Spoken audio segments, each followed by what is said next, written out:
10 years ago, the boyfriend of my best friend from childhood raped me.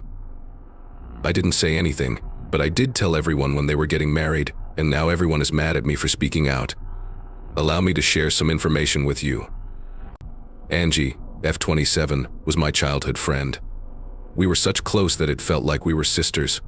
We had family events and spent whole weekends at each other's houses from the time we were 6 years old until we were 18 years old. Elle even lived with her while my parents were going through a rough split when they were in the 2nd grade. She is from Russia. I learned Russian while she learned Spanish. I felt like her little sister and older brother were family. During our teenage years, she had 2 best male friends.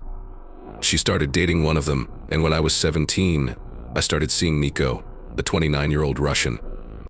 I had trouble with a heart problem as a child. I won't go into details, but I had to take a lot of medicines and didn't feel better until I was 16. I didn't have to take them every day, I only had to when my heart rate started to speed up and slow down.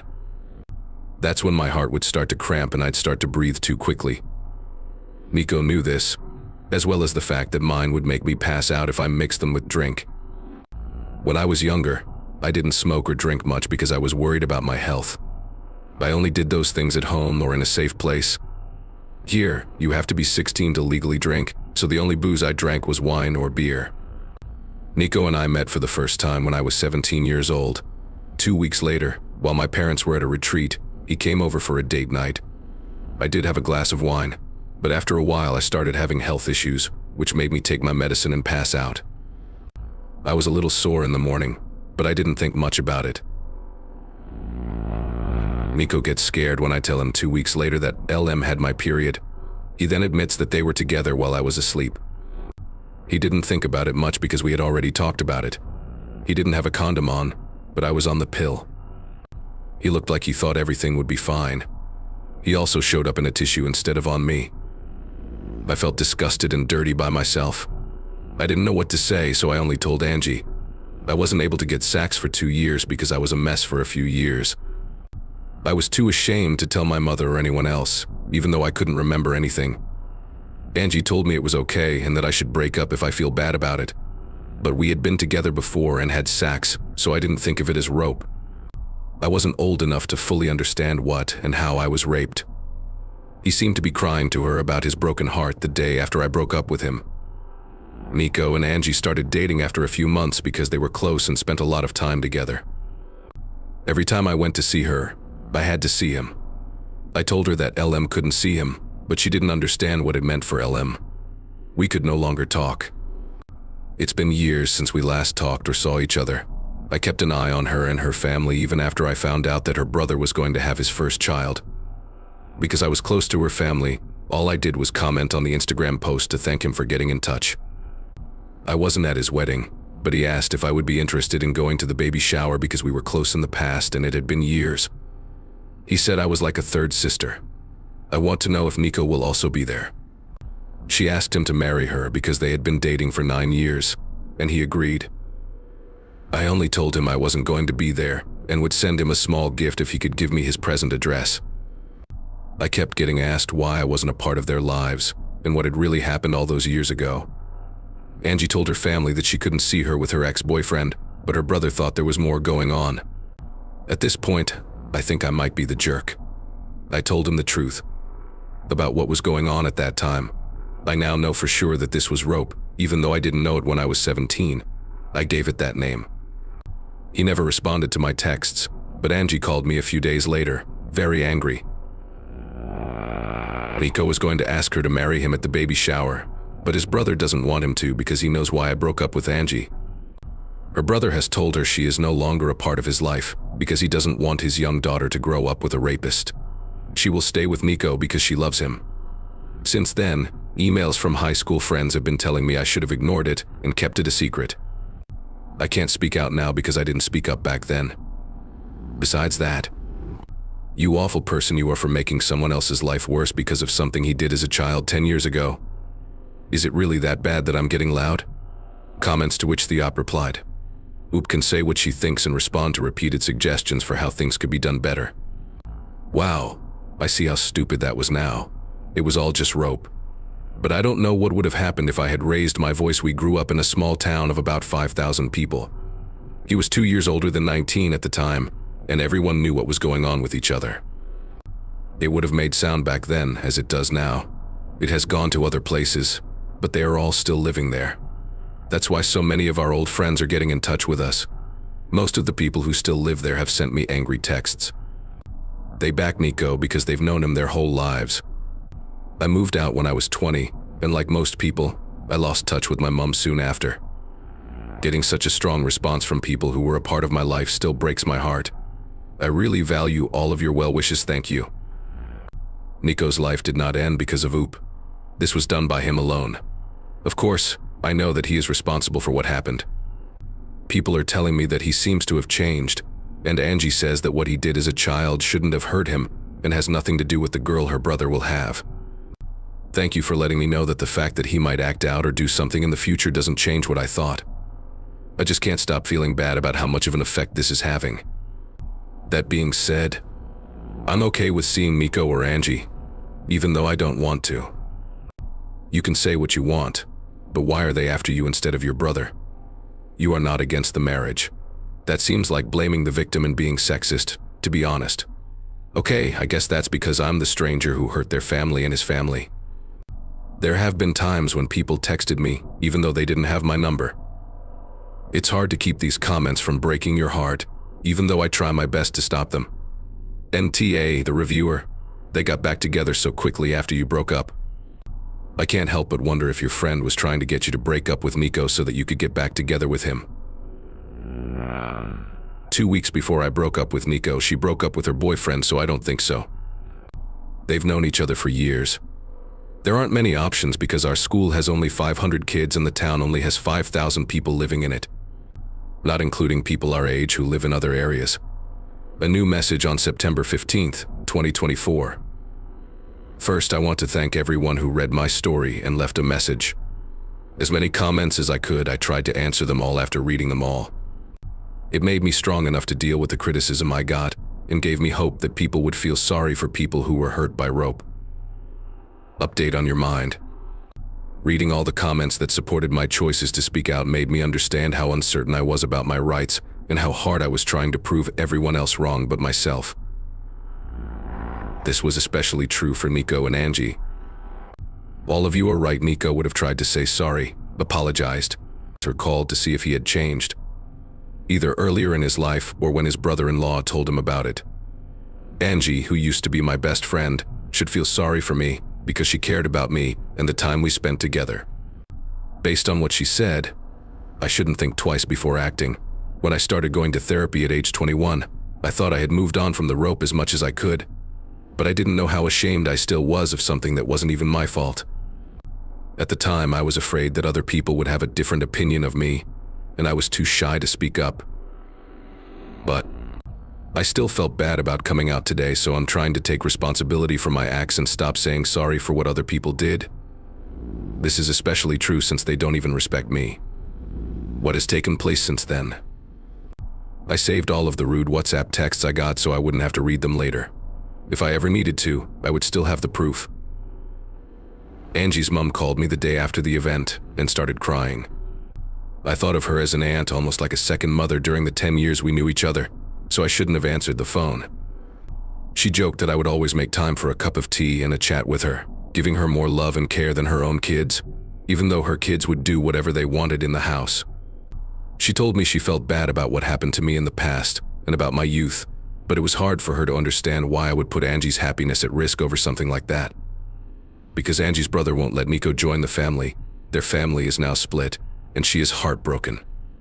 She stands by Nico's side. Since she met Nico, she has grown to think of him as family. He is a nice young guy who she is sure would make her daughter happy. There was no bad language or illogical comments, just a mother who was hurting and claimed to understand my pain and see the flaw in me. Angie's mother tried to get me to say sorry or take it back, but I wouldn't because I don't think I did anything wrong. Even after everything that's happened, I don't think Nico has changed. He's just found a better way to hide it. He knows that other people are behind him and what he's doing, so he doesn't need to change. And I didn't want to be a part of that. I told Angie's mother she was wrong every time she used the word rope, but she never did. We talked some more, but it didn't make sense, so I stopped trying to figure it out so she could understand better. She would just start crying more instead. My mother and Angie's mother used to talk to each other. After our talk, she got in touch with her. I was afraid my mom would find out because she comes from a more religious family.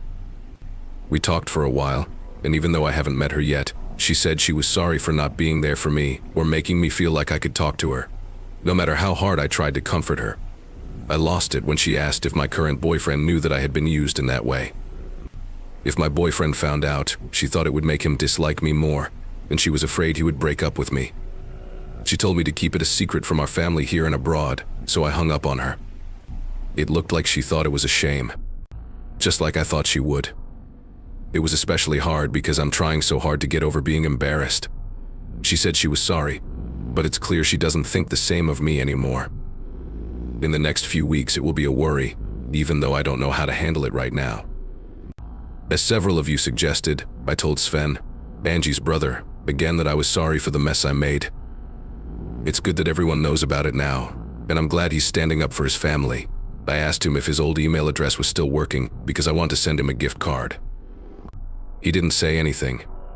Still, his wife sent me a message 2 days ago. She spoke up and thanked me for telling them about Nico.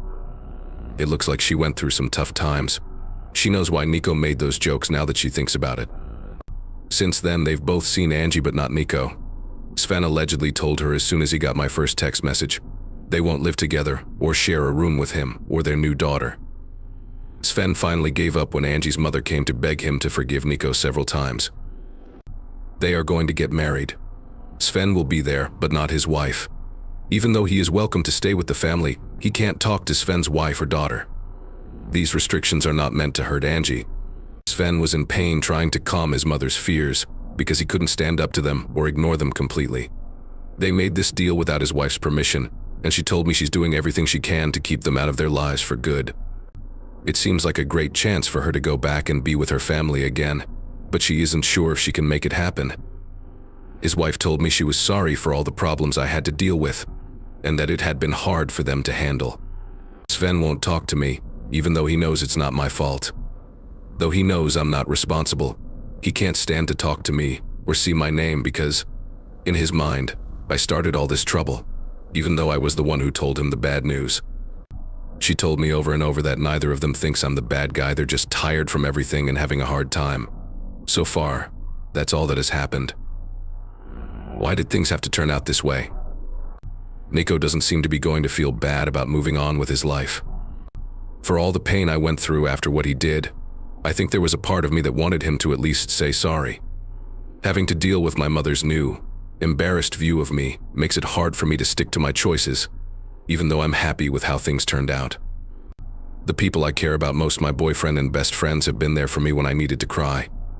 One of my best friends was especially mad at me, and I was glad they were both by my side. Right now, I'm just completely spent. I'm sure things will get better in a few weeks, though. The next story. For years, a woman my boyfriend knew would bother me, but he did nothing about it. I finally broke up with him, and she angrily denied everything in an email. His other friends stood by me. I need the opinions of other people because I'm not sure if I'm being unreasonable and jealous about this. My boyfriend 30M and I have been together for 3 years and share a room. He had been seeing a woman named Nell, 34F, for years before I was born. I had male friends, so I didn't mind that they were close. I also knew that judging her right away would be unfair, but I feel like my thoughts on her are valid at this time. When I met Nell for the first time, it was clear that she didn't like me. It took her a moment to notice me when she walked into the pub. She was excited to see my boyfriend. She shook my hand and pressed her nails into my skin. And she changed her mind about me and didn't pay attention to me again for the rest of the night. I took the seat next to my boyfriend and sneaked out of the restaurant in the middle of the night without saying goodbye. At one point, she even looked annoyed about it. That's probably a fair statement about my first opinion of her. But I tried to tell myself that I didn't have to be friends with my boyfriend's friends, and that not everyone gets along. But as time went on, it became clear that Nell's feelings about me were staying the same. She often made fun of my looks or voice, or joked about them in front of big groups of people. When I asked my boyfriend about it after the fact, he would say he hadn't seen it, but he would just stand there and not say anything. She would also pretend to hug him goodbye instead of me when we said goodbye. It was hard to say for sure what she had done because she mixed that kind of behavior with smiles and general kindness. I felt like I was back in high school. After that, I stopped going to events where she was because I didn't need someone like her in my life. I haven't seen her in over a year. Right now, my boyfriend still texts and sees her a lot. I am sure that they are dating or have been together in the past at this point. I've tried to bring this up in a nice way, but he says they never dated and is mad that I'm asking. In the end, I push those feelings down until they come back to me again. It's no longer useful to me. Their texts caught my attention when my man left his phone open the other day. That was the last thing I could stand. Nell sent my man a heart-shaped emoji after he wrote something about how he was thinking about her. I should have said something right then, but I didn't feel like it. I went to bed. I'm trying to figure out what to say in response. Could it be possible that nothing is happening? I've thought about it a lot, but every time I think I have a better idea, something else comes up. Maybe friends really do only give hearts and I'm making this up to make Nell mad. I don't want that to happen. I really believe that I can't keep the relationship going until he tells me the truth and stops talking to Nell as much. Because I feel insulted all the time. I don't know how to make things better. We would really appreciate any help. Changes. I'd like to start by sincerely thanking everyone for their kind words. I was shocked by how many answers there were, and they're all very important to me. A lot has happened, so I wanted to let everyone know what's going on. It took me a few days of deep thought and tears to decide that stopping the relationship was the best thing for me. I got together with my boyfriend and told him what was going on.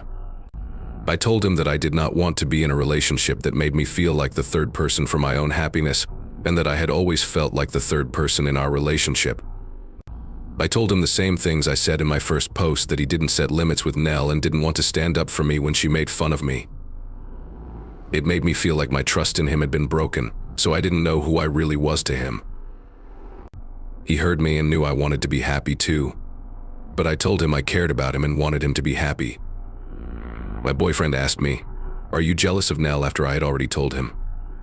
I didn't think he had really heard me, and when I tried to explain, he got angry and told me he was free to hang out with other women. That man was set on getting into a fight. I knew. I stopped the conversation because I knew what I wanted and had already said what I thought. He claimed to be absent while I gathered my things and left.